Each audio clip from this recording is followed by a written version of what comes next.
دلائل کی روشنی میں السلام علیکم عقیل بھائی۔ وعلیکم السلام۔ کچھ لوگ یہ بھی بولتے ہیں کہ ان کے پیچھے تب تک نماز پڑھا جائے گا جب تک دلائل کی روشنی میں ان پہ حجت قائم نہ کر دیا جائے۔ دلائل کی روشنی میں جب تک ہم حجت نہ قائم کر دیں تو ان کے پیچھے نماز پڑھتے رہیں۔ یہ ایک موقف بیان کیا جا رہا ہے جو کہ ہمارے یہاں اکثر لوگ اس طرح سے مس گائیڈ کرنے کی کوشش کرتے ہیں۔ دوستو، بھائی اور بہنوں، مجھے ان صاحب نے ایک عالم دین کی ویڈیو بھیجی، بڑے مشہور خطیب ہیں ہندوستان کے، اور جس میں وہ دیوبندیوں کے پیچھے نماز پڑھنے کو پرزور اس کی تائید میں بول رہے ہیں۔ اچھا، وہی صاحب اگر بریلوی مکتب فکر کی بات کی جائے تو برات کا اظہار کر دیتے ہیں بغیر حجت قائم کیے۔ بریلویوں پر کو حجت قائم کرنے کی پتہ نہیں کیوں ضرورت نہیں پیش آتی، دیوبندیوں ہی پر یہ سارے فارمولے اپنانے کا آپ مشورہ دیتے ہیں۔ لیکن میری رائے میں اگر یہ موقف اختیار کیا جائے کہ آپ کو حجت ہی تمام کرنی ہے تو حجت تمام ہر اس امام پر ہونی چاہیے جس کے پیچھے آپ نماز پڑھ رہے ہیں۔ آپ اس سے قطع نظر وہ شیعہ ہو، رافضی ہو، سنی ہو، بریلوی ہو، دیوبندی ہو، کوئی بھی ہو، چاہے وہ قادری، پتہ نہیں جو وہ ہوتا ہے نا، آپ نے غلام احمد قادیانی کے کیا ان کے لیے آپ نے حجت تمام کر دی ہے؟ ان آدمی کیسے آپ کو پتہ چل گیا کہ آپ نے حجت ان پر قائم ہو گئی ہے؟ یہ ایک ایسا سوال ہے جس کے بارے میں اکثر لوگ مجھ سے بھی، یہاں ہمارے ایک عمرے پر دوست آئے ہوئے تھے پونا سے، انہوں نے بھی اس طرح ہی کی گفتگو کی کہ فلاں عالم دین ہے، وہ یہ کہتے ہیں کہ حجت تمام ہوگی۔ تو میں نے کہا حجت کیسے تمام ہوگی، اور اس کا کوئی زاویہ آپ ہمیں بتا دیجئے کہ کس طریقے سے کون سی احادیث ہم ان کو بتائیں تاکہ ان کی سمجھ میں آ جائے۔ پہلے تو میں آپ کو یہ بتانا چاہتا ہوں کہ شرعی حجت ہوتی کیا چیز ہے۔ شرعی حجت ہوتی ہے دلیل۔ جب دلیل سے آپ کسی بات کو کسی کے سامنے پیش کر دیں تو گویا کہ حجت تمام ہو گئی۔ وہ دلیل شریعت کے اعتبار سے معتبر ہونی چاہیے، اور وہ اعتبار وما كنا معذبین حتی نبعث رسولا، اللہ کے رسول صلی اللہ علیہ وسلم پر قرآن نازل ہوا، اور یہ آیت اللہ تعالیٰ نے ہم کسی قوم کو عذاب نہیں دیتے جب تک ان میں رسول نہ بھیج دیں۔ اب یہاں اگر حکم یا دلیل کسی تک نہیں پہنچی تو اس پر حجت قائم گویا کہ نہیں ہوئی ہے۔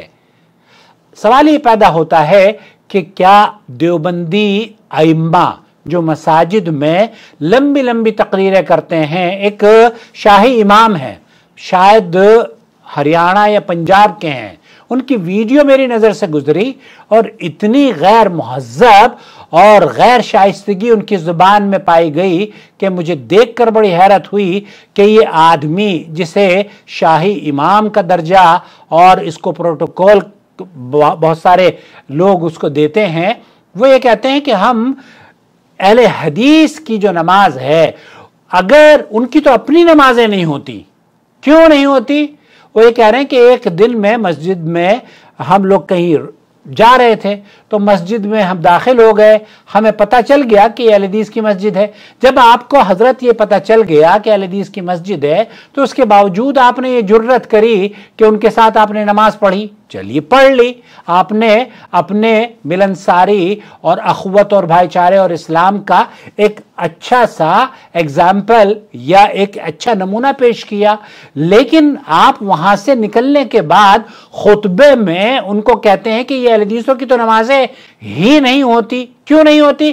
صرف اس لیے نہیں ہوتی کیونکہ یہ آواز بآواز بلند آمین بالجہر کہتے ہیں۔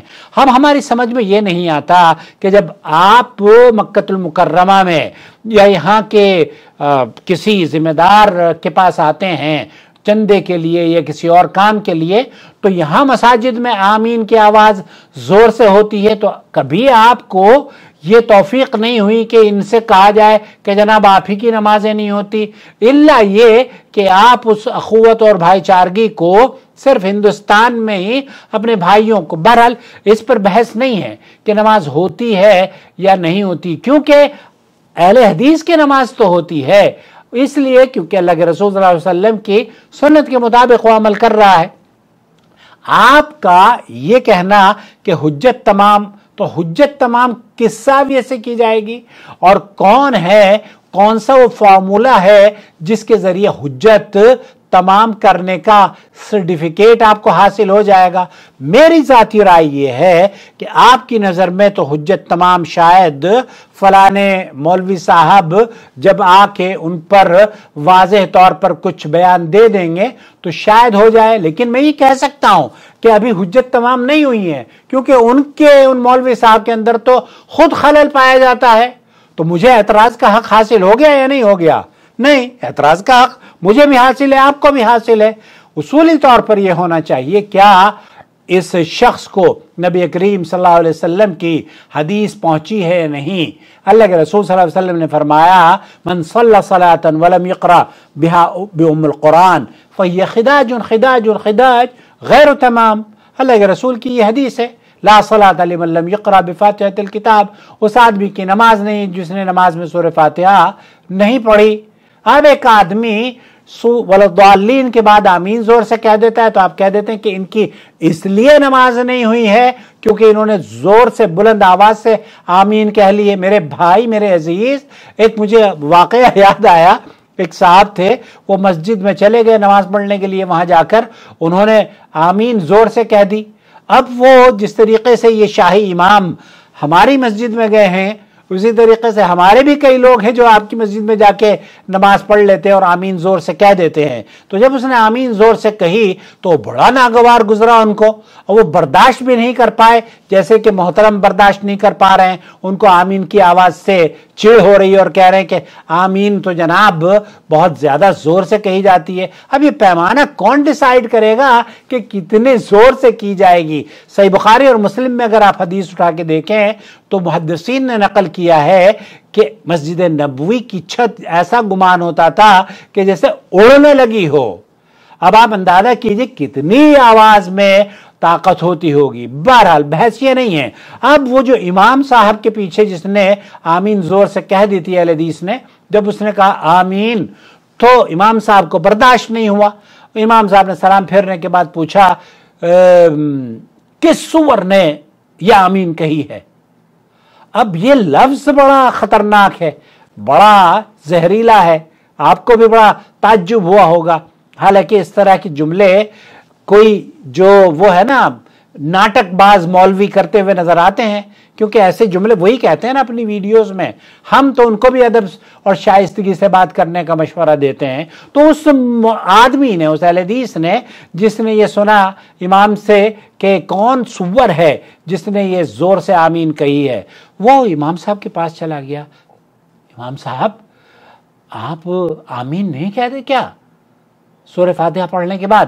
امام صاحب نے کہا ہاں کہتا ہوں، لیکن ہلکے کہتا ہوں۔ اس نے کہا امام صاحب اگر آپ ہلکے کہتے ہیں تو اس کا مطلب یہ ہوا کہ چھوٹے سور ہیں آپ۔ یہ آدمی جو پیچھے باواز بلند آمین کہہ رہا ہے یہ بڑا سور ہے، سور ہونے میں بھی آپ سے زیادہ بڑا ہے۔ دوستو، بھائیوں اور بہنوں، اس طرح کی جو مسکنسپشن پھیلائی جا رہی ہے نا سماج میں، ہمارا موقف یہ ہے کہ ایک آدمی جو بدعقیدہ ہے، ایک آدمی اگر تھوڑی بہت خرابیاں ہیں تو اس کو آپ صحیح کر دیں، لیکن جو بڑی خرابیاں ہیں، جو آدمی یہ سمجھتا ہو کہ اللہ تعالیٰ ہر جگہ حاضر و ناظر ہے، ایسی صورت میں سعودی عرب کے علماء کا موقف یہ ہے کہ یہ شخص تو کہنے والا، یہ عقیدہ رکھنے والا دائرہ اسلام سے ہی خارج ہے۔ اب آپ شاہی امام صاحب سے اگر کبھی موقع ملے ان سے تو یہ پوچھئے گا کہ اللہ کہاں ہے۔ اگر وہ یہ کہتے ہیں کہ اللہ ہر جگہ موجود ہے تو اللہ ان کی ہدایت کا ہمیں سبب بنا دے۔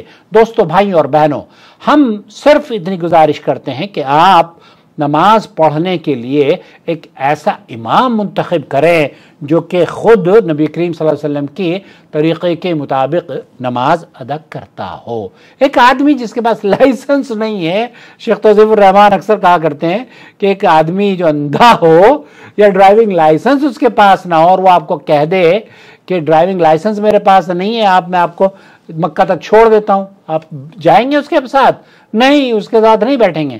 آپ برٹش ایئر ویز میں بھی اگر ٹریول کریں اور بزنس کلاس فرسٹ کلاس میں ٹریول کریں اور بزنس کلاس اور فرسٹ کلاس کے ٹکٹ چاہے وہ فری آپ کو دیں اور آپ کو یہ کہہ دیں کہ اس جہاز میں 1% چانس ہے کہ یہ فلائٹ گر جائے گی یا منزل مقصود تک نہیں پہنچ پائے گی، کیا آپ اس پہ ٹریول کرو گے؟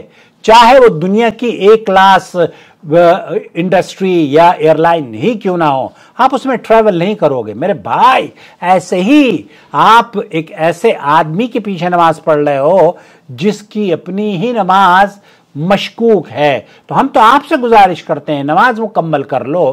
صلو کما رأیتمونی اصلی کا جو اصول ہے اس کو اپنا لو، اور حجت کے لیے آپ بالکل، حجت تو کیا نبی کریم صلی اللہ علیہ وسلم کی یہ احادیث ان تک نہیں پہنچی ہے کہ آپ علیہ الصلوۃ والسلام نے فرمایا ہے کہ جو نماز میں سورہ فاتحہ نہیں پڑھتا اس کی نماز نہیں ہوتی؟ اس کی وہ تعویل کرتے ہیں۔ کیوں تعویل کرتے ہیں؟